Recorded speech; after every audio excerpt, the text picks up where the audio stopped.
We're playing the game Hex Shards of Fate, and within that game we're playing the format Marry Me Corinth. The game is free to play on PC and PS4, and crossplay is enabled. You can get more information on the game with the link in the description.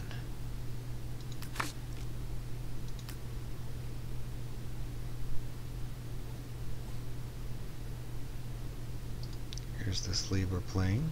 Very easy to get. Just complete the PvE Chapter 1.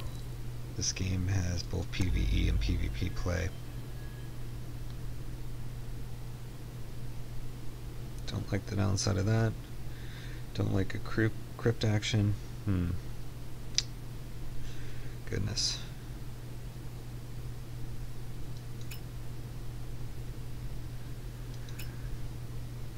You know, I really don't want to have a bunch of battle hoppers. I'm going to take this, even though crypt play is just almost never good. At least it's a quick action. So,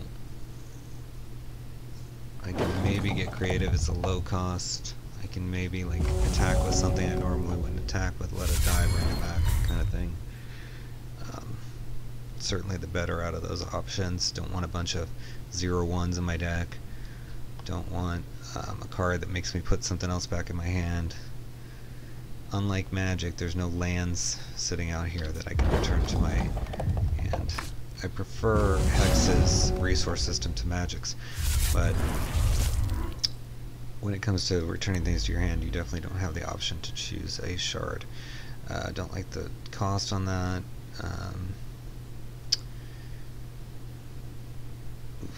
I mean, this could be good if I don't want to be drawing resources anymore, but I'm going to go with this. It's got Underworld Allegiance, and on the off chance they have a Coyote, that's a bonus. It's cheaper for the power we're going to get, but so far I'm not impressed with the cards we're getting. Hopefully we'll get something better next turn. Hopefully our opponent's getting worse cards.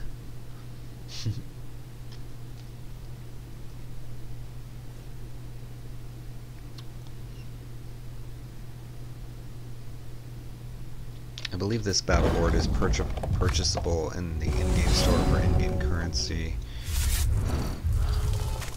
which does cost real money, but the game is free to play. You can do quite a lot. So this, very few cards you're going to get to pick here. This can be huge. This can also be good. I'm going to go with this, because you can't beat being able to revert something. And getting those additional thresholds can be good. If you've watched the 3 threshold video, there's only one card that is worth getting past 2 on Diamond, but still, there could be a card that says, based on the number of diamond thresholds you have, or you know, based on how many, you know, you could have 3 and it causes some sort of ability on the card, right? So it doesn't hurt. But the ability to revert, I can revert something on his side that he's buffed, I can revert something on my side if it's been debuffed.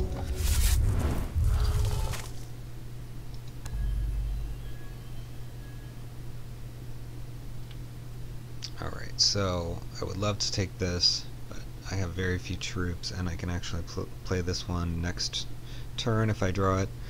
Gosh, I'm so tempted to take this though.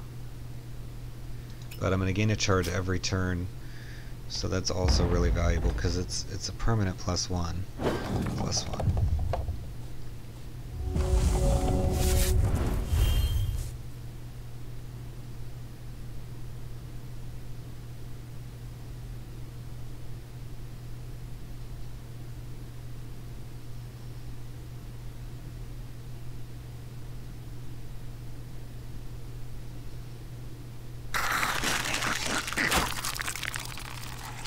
Okay, that's a good play for him.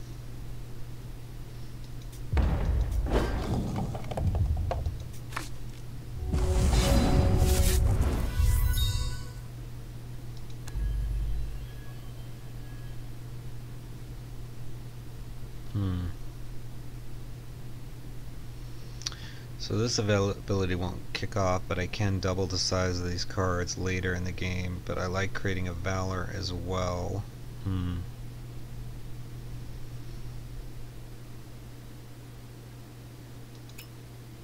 think I'm going to go with that, even though I could empower these guys late game. Let's do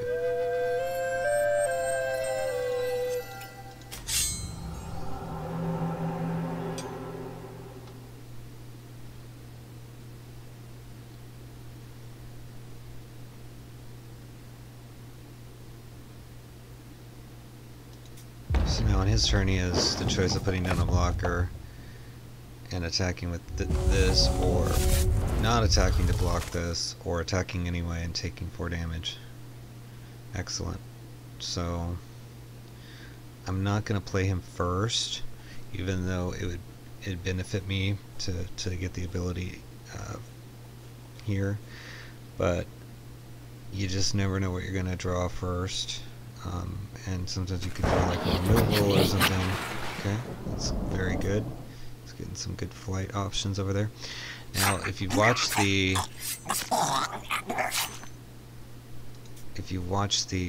what thresholds are best to go 3 into, you know that the choice here is wild because it's the second best choice.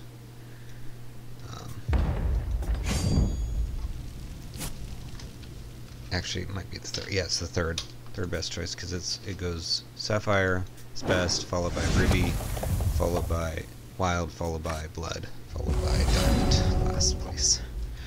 So of course we're going to keep that in mind as we play that.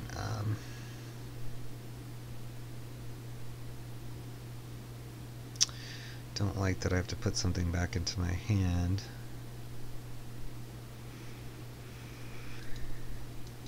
Lethal and invincible is not that useful when you're battling flyers, so we'll just do these things here. Could have done it after the attack. Let's start the blue up here, Sapphire. Okay, no point in attacking right now, but next turn, when we gain, we can make one of these able to attack, because we will plus it. I'm going to go Ruby next turn, because again, you don't want to go 3 in a color until you've gone 2 and everything if you can, unless you have something you're aiming for. Like if this said 3 to activate it, I would definitely try to do that. This is going to ramp us when we have 3 extra, which could be next turn, we don't know.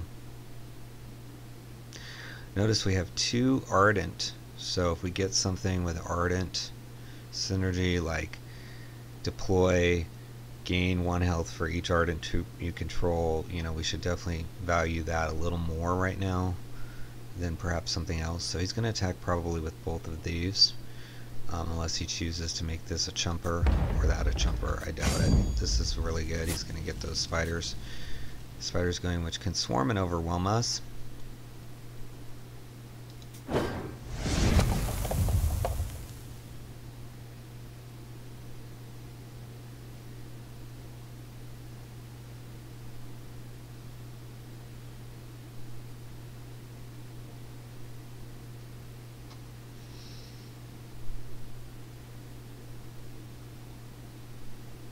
Not sure what he's doing here, but we have 6 mana we can sink over here. Okay, 2 damage to each troop. Not sure. We must have something else. Okay. Alright, that's only 2 Briar Legions though, so those are just 4/4s that he can't play, but alright. The spider effect he had was really good. This guy.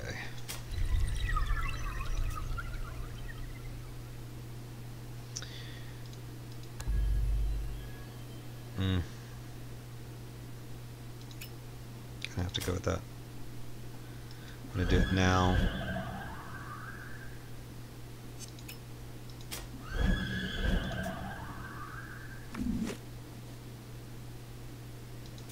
So his only choice really is to block with that.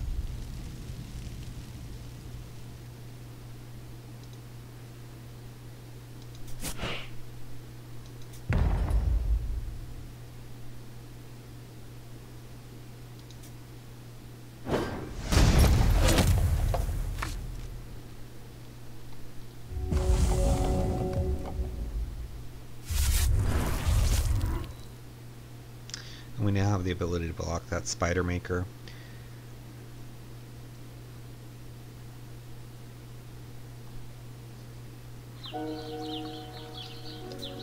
And this is another reason why you want to go into one into each color after you go two into your primary colors, because when you're generating cards with the ability, it does not care about what's down here. It will generate ones that you cannot pay for when it comes to the abilities down here.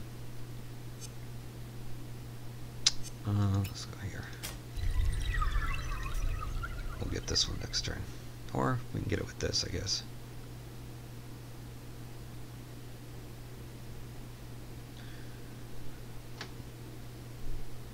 So even though 3 diamond only provides one good card into our pool that's good, there may be other effects, like cards like this, where it would be useful.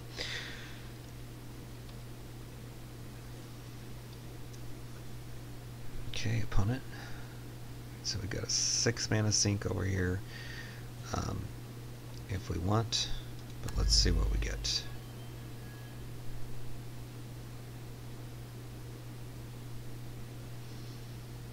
Unblockable's nice. This is also really good because we have an action we can play. I think I'm gonna have to go with this.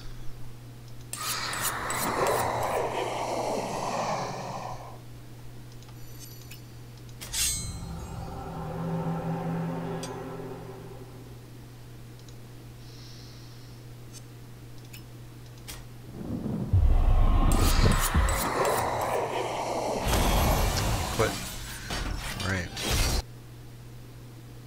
Good job. Gosh, MVP there. I don't know what would have really been MVP. The game was so short.